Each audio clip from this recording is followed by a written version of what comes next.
সামাজিক যোগাযোগ মাধ্যমে বেশ জনপ্রিয় কণ্ঠশিল্পী তাসরিফ খান। তরুণ এই গায়কের ক্যারিয়ার শুরুটা মসৃণ ছিল না। নানা জনের নেতিবাচক মন্তব্য শুনতে হয়েছে, অবহেলা সহ্য করতে হয়েছে। সেই সময় সবই নীরবে সহ্য করেছেন কুঁড়েঘর ব্র্যান্ডের এই প্রধান ভোকাল। এই গায়কের ক্যারিয়ারের শুরুতে এমন 3টি অনাকাঙ্ক্ষিত ঘটনা ঘটেছিল যা তাকে কখনো কাঁদিয়েছে, কখনো ভাবিয়েছে। পরবর্তী সময় এই ঘটনাগুলো থেকেই অনুপ্রাণিত হয়ে ভক্তদের কাছে তিনি আজকের তাসরিফ খান। 2016 সালের ঘটনা। একটি বেসরকারি বিশ্ববিদ্যালয়ে ভর্তি হয়েছেন তাসরিফ। তখন বেশিরভাগ সময় গান নিয়েই কাটত। এমন সময় সুযোগ হয় বিশ্ববিদ্যালয়ের একটি আয়োজনে গান করার। সেখানে আরও বেশ কটি ব্র্যান্ড গান করবে। খবরটি শুনে বেশ খুশি হয়েছিলেন তাসরিফ খান। চলে গেলেন নিউ মার্কেটে শপিং করতে। কেনাকাটার পর অনেক সময় নিয়ে অনুশীলন করলেন। বিকেলে গান করার কথা ছিল, সেভাবেই হাজির হন। কিন্তু সেদিন অন্য ব্র্যান্ডের কারণে গান করা হলো না। আয়োজকদের কাছ থেকে শুনতে হলো আরেকটু পরে সুযোগ পাবেন। 7 বছর আগের সেই স্মৃতি স্মরণ করে তাসরিফ বলেন, সেদিন ভীষণ মন খারাপ হয়েছিল। অনেক সময় অপেক্ষা করেছিলাম। আমার ক্লাসমেটরা অনেকেই ছিল। তারা বারবার জানতে চাইছিল কখন আমরা গান করব। তাদের বলেছি দেরি হবে, তবে গান করব। সবাইকে অপেক্ষা করতে বলেছিলাম। পরে যখন আমাদের সময় এলো, মঞ্চে উঠি, তখন আয়োজকেরা বলেন, এখন ডিজে পার্টি হবে, তোরা নেমে যা, এখন আর কোনো গান হবে না। তোরা তো এমন কোনো শিল্পী হস নাই, তোদের গান করতেই হবে। অপমান করে আমাদের নামিয়ে দিয়েছিল। দিনটা আমার জন্য খুবই কষ্টের ছিল, খুব মন খারাপ হয়েছিল। এখনও দিনটা ভুলতে পারি না।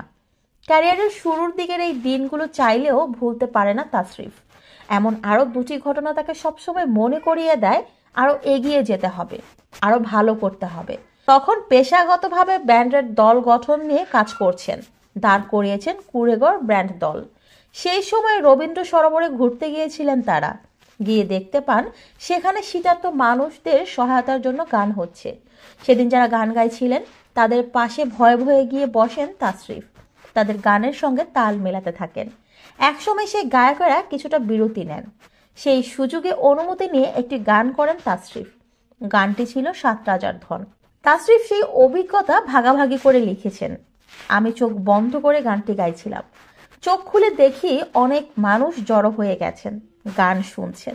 পরে আরেকটা গান করতে যাব, তখন আমার গিটারের তার ছিঁড়ে যায়।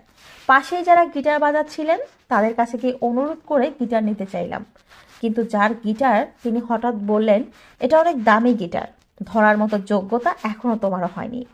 এমন অপমানজনক কথা শুনে সেদিন মনটা একেবারেই ভেঙে গিয়েছিল। ঘটনার পর সেদিন ধানমন্ডি লেকের এক পাশে বসে অঝরে কান্না করেছিলাম। ক্যারিয়ারে এগিয়ে আসার পেছনের ঘটনাগুলো তাকে বারবার অনুপ্রাণিত করেছে। এখান থেকে পেয়েছেন শক্তি।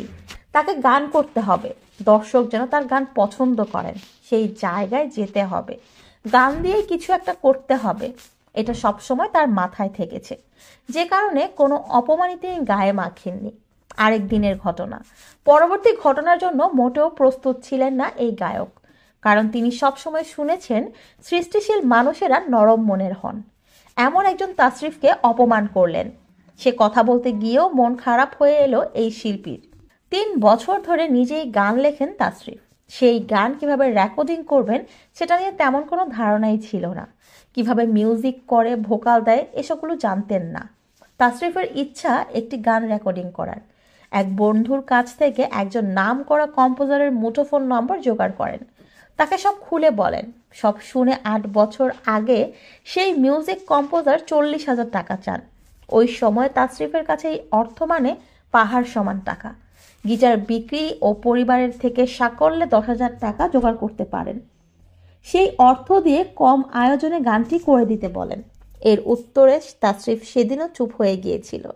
এই গায়ক বলেন, তিনি খুবই বাজেভাবে আমাকে বলেন, আমার স্টুডিওতে পা ফেলতেও 20,000 টাকা লাগে।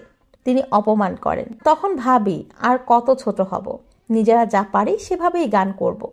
তখন ইউটিউব খুলি তাসরিফ খান নামে। পরে সেটা কুঁড়েঘর ব্র্যান্ডের নামে দিয়ে দেই। সেখানে এখন কোটি কোটি ভিউ। দর্শক গান দেখছেন, পছন্দ করছেন। আমরা নিয়মিত দেশ বিদেশে কনসার্টে গান করছি। কিন্তু ক্যারিয়ারের শুরুর আগে 3টা ঘটনা আমাকে খুবই নাড়া দিয়েছিল। পরবর্তী সময়ে সাহস জুগিয়েছি, এটা কখনোই ভুলবো না। শৈশব থেকেই তাসরিফের গানের চর্চা শুরু। কিছুটা বড় হওয়ার পর মন চাইতো ভালো একটা গিটার কিনতে, কিন্তু সেই অর্থ ছিল না ভালো একজোড়া জুতা কেনার মতো অর্থ। কখনো প্রয়োজনের বাইরে অতিরিক্ত জামা কাপড় ব্যবহারের সুযোগ পাননি, কিন্তু অপেক্ষায় ছিলেন কোনো একদিন জীবনটা বদলে যাবে, তখন আর অর্থ কোনো বাধা হবে না। ক্যারিয়ারে গান নিয়েই সেই পথে হেঁটে চলেছেন এই গায়ক। তাসরিফ বলেন, শৈশব থেকেই অনেক আফসোস নিয়ে বেড়ে ওঠা, কিন্তু অপেক্ষা করেছি, যখন সুযোগ হবে তখন নিজের শখ পূরণ করব। এখন নিজের শখ পূরণ করতে পারি গান গেয়ে, এটাই বড় প্রাপ্তি। আর আমাদের কারোর প্রতি কোনো অভিমান নেই, আমরা ভক্তদের ভালোবাসা নিয়ে এগিয়ে যেতে চাই। তাসরিফের গানে আসার ঘটনাও বেশ মজার। শৈশবে তিনি খুব লাজুক ছিলেন, অন্যের সামনে গান করতে লজ্জা পেতেন।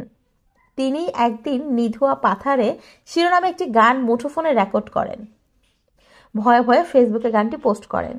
সেই গানে 90 জন ইতিবাচক মন্তব্য করেন। সেদিনই তার মনে হয়েছিল, তিনি গান করলে 90 ভাগ না হলেও 50 ভাগ মানুষ তো তার গান পছন্দ করবে। এই আত্মবিশ্বাসী তাকে গানে ক্যারিয়ার করতে সহায়তা করে। তাসরিফের গাওয়া প্রথম মধ্যবিত্ত গানটি রাতারাতি তাকে শ্রোতাদের কাছাকাছি নিয়ে যায়। অল্প সময়ে গানটি 2.5 লাখ বার শেয়ার হয়। গানটিতে মধ্যবিত্তদের মনের কথা ফুটে ওঠে। পরবর্তী সময়ে তুমি মানে আমি, ময়নারে, তাই তো আইলাম সাগরে ব্যাচেলর গানগুলো আলোচনায় আনে। তাসরিফ বলেন, তাই তো আইলাম সাগরে আমাদের ব্র্যান্ডের টার্নিং পয়েন্ট। গানটির ভিউ প্রায় 82 মিলিয়ন। এবার আমরা পরিকল্পনা করছি তাই তো আইলাম সাগরে গানটির অফিসিয়াল মিউজিক ভিডিও নিয়ে আসবো। আগে মোবাইল দিয়ে শুটিং করেছিলাম, এখন একদমই প্রফেশনালি গানটি দর্শকদের সামনে নিয়ে আসছি। জানুয়ারির প্রথম সপ্তাহে গানটি পাবেন ভক্তরা।